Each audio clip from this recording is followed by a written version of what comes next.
मन से सुनो। जिस व्रत के प्रभाव से तुमने मेरा आधा आसन प्राप्त किया था वह मैं तुमको बतलाता हूँ, क्योंकि तुम मेरी प्रिय हो। भाद्र पक्ष के नक्षत्र में पापों से मुक्त हो जाती है। हे देवी, तुमने आज से बहुत दिन पहले हिमालय पर्वत पर इस व्रत को किया था। और वह तुमने कहूँगा। पार्वती जी ने पूछा, हे नाथ, मैंने क्यों यह व्रत किया था, यह सब आपके मुख से सुनना चाहती हूँ। उत्तर दीजिए। एक बड़ा सा पर्वत श्रेष्ठ में हिमवान नामक पर्वत है। उसके आसपास तरह तरह के भूमिया, तरह तरह के वृक्ष उत्पन्न लेते हैं। नाना प्रकार के पक्षी और अनेक प्रकार के पशु उस पर निवास करते हैं। वहां पहुंचकर गधंस द्वारा बहुत से देवता सिर चरण से भी ज्यादा तुमने बालाकाल में उसी पर्वत पर तपस्या की थी।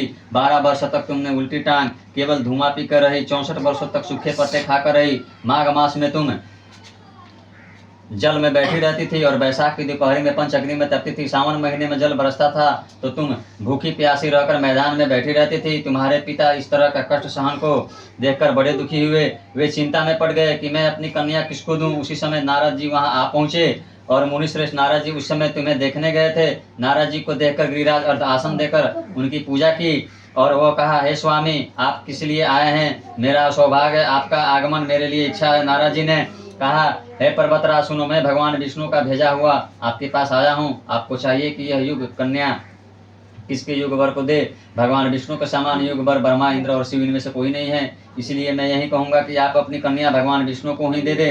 तब हिमवान ने कहा, भगवान विष्णु स्वयं मेरी कन्या ले रहे हैं और आप यह संदेश लेकर आए हैं तो मैं उन्हें अपनी कन्या दूंगा। हिमवान की इतनी बात सुनकर मुनिराज नारद आकाश में विलंबित हो गए। वो पीताम्बर चक्र गदाधारी भगवान विष्णु के पास पहुंचे। वहां हाथ जोड़कर नारद जी ने भगवान विष्णु से कहा, हे देव मुनि, मैंने आपका विवाह पक्का कर दिया। उधर हिमवान ने पार्वती के पास जाकर कहा, हे पुत्री, मैंने तुम्हें भगवान विष्णु को दे डाले। तब पिता की बात सुनकर तुम बिना उत्तर दिए ही अपनी सखी के घर चली आई। वही जमीन पर पड़कर तुम बड़ी दुखी हुई और विलाम करने लगी। तुमको इस प्रकार विलाम करते हुए देखकर सखी बोली, तुम क्यों इतने दुखी हो? इसका कारण बताओ। तुम्हारी जो कुछ इच्छा होगी मैं यथाशक्ति उसको पूरा करने की चेष्टा करूंगी, इसमें कोई संदेह नहीं है। पार्वती जी बोली, मेरी कुछ अभिलाषा है, मैं तुमसे प्रेम रूप से सुनो। एकमात्र श्री शिव जी को अपना पति मानना चाहते हूँ, इसमें कुछ भी संदेह नहीं है। मेरे इसे विचार को पिताजी ने ठुकरा दिया है, इससे मैं अपना शरीर को त्याग दूंगी। पार्वती जी की इस बात को सुनकर सखियों ने कहा कि शरीर का त्याग ना करो, चलो किसी ऐसे वन में चलो जहाँ पिता को पता ना लगे। ऐसी सलाह कर तुम वैसे वन में जा पहुंची। उधर तुम्हारे पिता घर घर तुम्हें खोजने लगे। दूतों द्वारा भी खबर लेने लगे कि कौन देवता या चित्रक मेरी पुत्री को हर ले गया। उन्होंने मन ही मन में कहा, नारद के आगे प्रतिज्ञा कर चुका हूँ कि अपनी पुत्री भगवान विष्णु को दूंगा। ऐसे सोच सोचकर हिमवान मूर्छित हो गिरे और मूर्छित देखकर सब लोग हाहाकार करके दौड़ पड़े। जब होश हुआ तो पूछने लगे कि हे गिरिराज, आप अपनी मूर्छा का कारण बताएं। हिमवान ने कहा, आप लोग मेरे दुख का कारण सुना। ना मालूम कौन मेरी कन्या को हर ले गया। ऐसा नहीं हुआ तो उसे किसी काले सांप ने काट लिया, सिंह खा गए होंगे। हाय हाय, मेरी बेटी कहाँ गई? किसी दुष्ट ने मेरी पुत्री को मार डाला। ऐसा कहकर वे धोखे की तरह काट से गिरते हुए वन में खोजने लगे। वह वन भी सिंह भालू से भरा हुआ था, ऐसे भयंकर रहा था। और तुम भी अपनी सखियों के साथ उस भयानक वन में चलती चलती एक ऐसी जगह जा पहुंची जहां एक नदी बह रही थी। उसमें श्रम तल पर एक बड़ी सी कंदास थी। तुमने उसी कंदास से आश्रम बना लिया और मेरी एक बालू का प्रतिमा बनाकर अपनी सखियों के साथ निराह रहकर मेरी आराधना करने लगी। जब भाद्रपद के शुक्ल पक्ष की तिथि में प्राप्त हुई तब तुमने मेरा विधिपूर्वक पूजन किया और रात भर जाकर गीत स्मरण किए और बिलाया। वृद्धराज के प्रभाव से मेरा आसन डगमगा उठा, जिससे मैं तत्काल उस स्थान पर जा पहुंचा जहां पर तुम अपनी सखियों के साथ रहती थी। वहां पहुंचकर मैंने तुमसे कहा कि हे पुत्र, प्रसन्न हूँ, बोलो क्या चाहिए? तुमने कहा, मेरे देवता, यदि आप मेरे ऊपर प्रसन्न हो तो मेरे पति बने। मैंने तथास्तु कहकर कैलाश पर्वत पर वापस आने पर तुमने वह प्रतिमा नदी में प्रवाहित कर दी और सखियों के साथ उस महाव्रत का पालन किया। हिमवान की तब तक उस वन में तुम्हें खोजते हुए आप पहुंचे। चारों दिशाओं से तुम्हारी खोज करते व्याकुल हो चुके थे, इसीलिए तुम्हारे आश्रम के समीप पहुंचते ही गिर पड़े।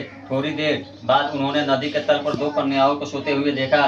देखते उन्होंने तुम्हें छाती से लगा लिया और विलांग कर रोने लगे। फिर पूछा, हे पुत्री, तुम किस ये जंतु भरे इस वन में क्या कर रही हो? पार्वती जी ने उत्तर दिया, हे पिताजी, मैंने पहले ही अपने आप को शिव जी के हाथों सौंप दिया था। आपने मेरी बात टाल दी, इससे मैं यहाँ चली आई। हिमवान तत्काल, पुत्री, तुम्हारी इच्छा के विरोध ना करूंगा। वे तुम्हें अपने अपने साथ ले घर आए और मेरे साथ तुम्हारा विवाह कर दिए, इसीलिए तुमने मेरा अर्ध आसन पाया। तब से आज तक किसी के सामने कि मुझे यह व्रत प्रकट करने का अवसर नहीं प्राप्त हुआ। हे देवी, यह सब बताता हूँ कि इस व्रत के हरितार का नाम हर क्यों पड़ा। तुमको सखिया हर ले गई थी, इसीलिए हरितार का नाम पड़ा।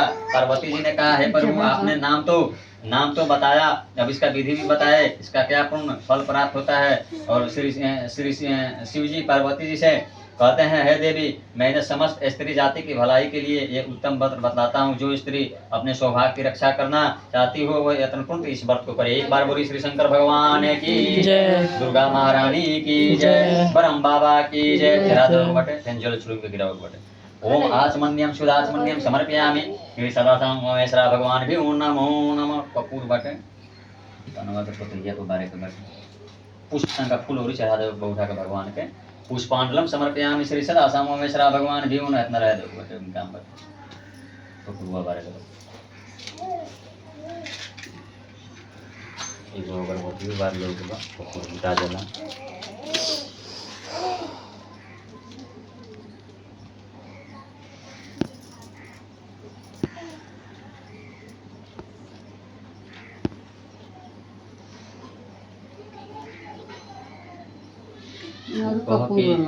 बिहान रेस्ट मिल गई बा हमनी के पंचमी नहीं खे ना तो साथ हमनी के पता चली बेतिए जाएगा तो सीधा है हाँ परसों का खराब हो जाएगा बोले यार सावन में हम इतना ना दौड़ाई कोई नहीं है समझ लो हम बुखार घूमे तो सारम संसारे सारम भुजगिंदे हारम सदा वसंतम हृदय अरविंदे भवन